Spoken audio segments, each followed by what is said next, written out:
this. I put a couple illustrations on the board. You're awesome.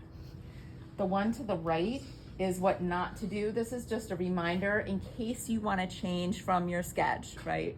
So the one on the right, you don't want to have spouts that are lower, that the end is lower or the top of the spout is lower than the opening of your teapot, because the water, you'll be filling your teapot and the water will just come out of the spout.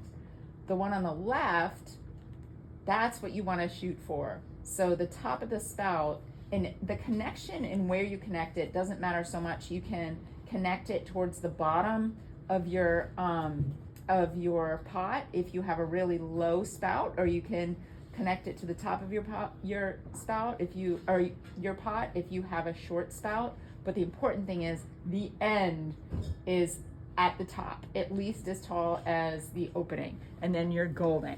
Okay, these, this is gonna seem strange, but these are really crappy colored pencils. So we use these. They were here actually when I was hired 17 years ago, and we just used them for spouts because I'm like, I'm not making anybody draw with those colored pencils.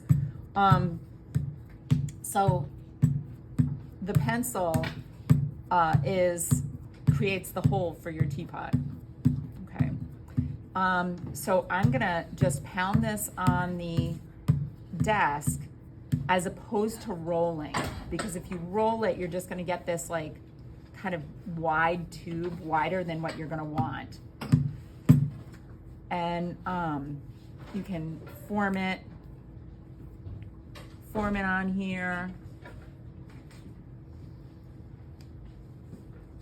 You didn't miss much.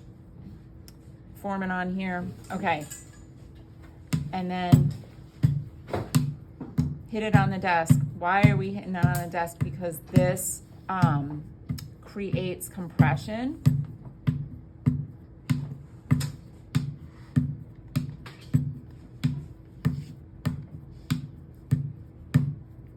Okay.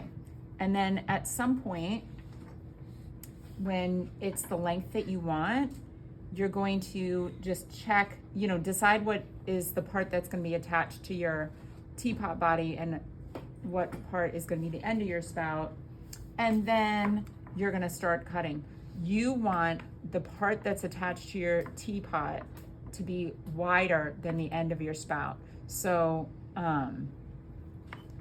carve down this part. And this is something that if you cut all the way through, the clay is nice and soft and wet. On the back table, I put out a bag of clay that's like perfect for hand building right now.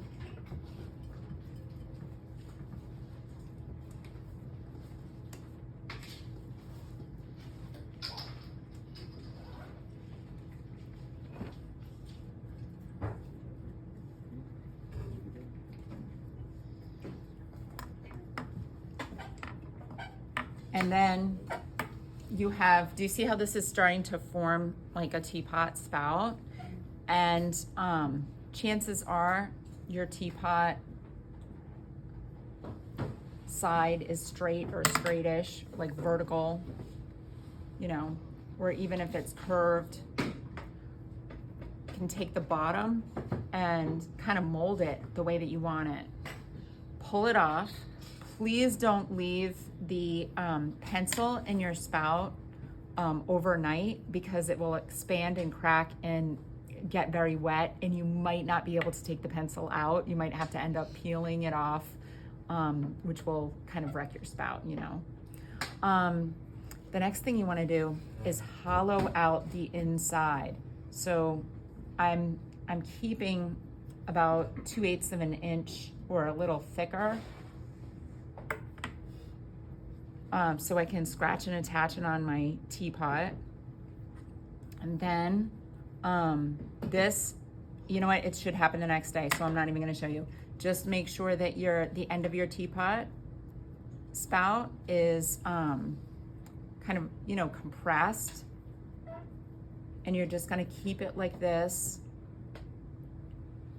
wrapped in just one layer of newspaper, and then it's ready for tomorrow. Okay. Thank you.